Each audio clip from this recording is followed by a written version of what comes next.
The courtroom silence. The courtroom doors felt heavy, but not as heavy as the silence that greeted me when I walked in. On the right side of the aisle sat my soon-to-be ex-husband, Mark, flanked by his wealthy parents, his siblings, and a high-priced attorney who looked like he had never lost a day in his life. On my side, there was only me. No lawyer, no entourage, just a single manila folder clutched tightly against my chest. When I took my seat at the petitioner's table alone, a distinct, muffled chuckle echoed from the rows behind Mark. I turned slightly and saw his mother whispering to his sister, both of them smirked with utter amusement. To them, this was a comedy. They thought I was a lamb walking straight into a slaughterhouse. Mark wouldn't even look at me, he just adjusted his expensive suit, confident that his family's money and legal firepower were about to erase me from his life with absolutely nothing to my name. For 5 years, they had treated me like an outsider, an inconvenience who wasn't worthy of their family status. When the marriage fell apart due to Mark's infidelity and financial deceit, they cut off my access to our joint accounts overnight. They thought that by starving me out financially, I wouldn't be able to afford legal representation, forcing me to sign whatever unfair settlement they threw at me.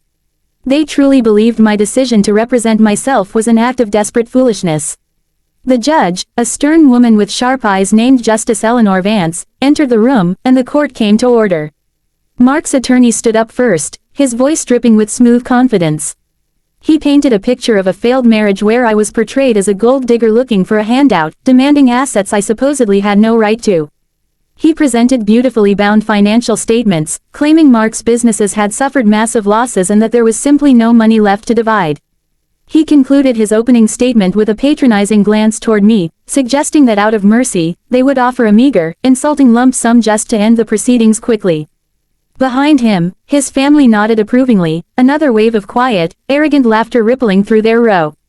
Then, the judge turned her gaze to me. The court will now hear from the petitioner.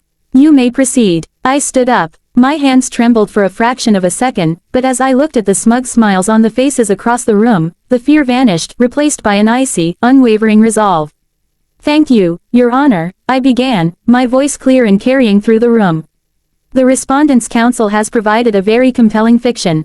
But I am not here to argue with stories. I am here to present the ledger. I opened my single manila folder.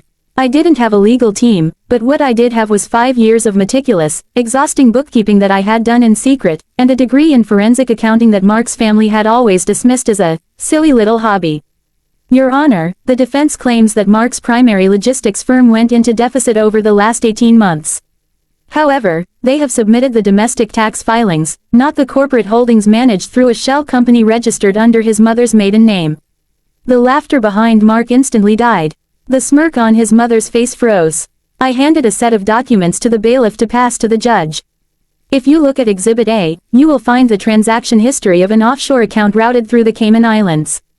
Over the last year, exactly $3.2 million were transferred from our joint marital accounts into this hidden entity. These transfers were authorized solely by the respondent, without my knowledge or consent, deliberately hiding marital assets in anticipation of this divorce. The high-priced attorney rapidly stood up, his face flushed. Your Honor, this is completely unsubstantiated. The petitioner is throwing wild accusations without proper discovery. It is entirely substantiated, I replied calmly, looking directly at the judge. Exhibit B contains the certified banking routing numbers, IP addresses tracking the transfers to Mark's personal laptop, and the signature pages matching the respondent's handwriting. Furthermore, Exhibit C shows that the losses his business supposedly suffered were actually fabricated invoices paid to a consulting firm owned by his own brother, who was sitting right there in the gallery. The courtroom went dead silent. The silence was so heavy you could hear the soft hum of the air conditioner. I looked back at Mark's family. The smirks were entirely gone. His sister was staring at the floor, his brother looked terrified, and his mother's face had turned completely pale, her jaw slightly open. Mark was frantically whispering to his attorney, sweat visibly breaking out on his forehead. The attorney himself was desperately flipping through his own papers, his smooth confidence shattered in a matter of minutes. For the next 20 minutes, I systematically dismantled their entire defense. I presented clear, undeniable proof of hidden real estate properties, undisclosed investments, and a timeline of financial fraud designed to leave me destitute. I didn't emotionalize, I didn't cry, and I didn't yell. I let the cold, hard numbers do the talking. Every time Mark's lawyer tried to object, Justice Vance overruled him, her attention entirely locked onto the evidence I was presenting. When I finally finished, I closed my folder and looked squarely at Mark. Your Honor, I am not asking for a handout. I am asking for an equal, lawful distribution of the true marital estate, which the respondent has illegally attempted to conceal. Justice Vance looked over her glasses at Mark and his legal team. Her expression was terrifyingly calm. Counsel, she said, her voice cutting through the silence like a knife, do you have a response to these exhibits? Because right now, it appears your client has committed perjury and systematic asset concealment. The lawyer opened his mouth, closed it, looked at the pale, trembling faces of Mark and his family, and finally said, We request a brief recess to consult with our client, Your Honor. Granted, the judge said, striking her gavel.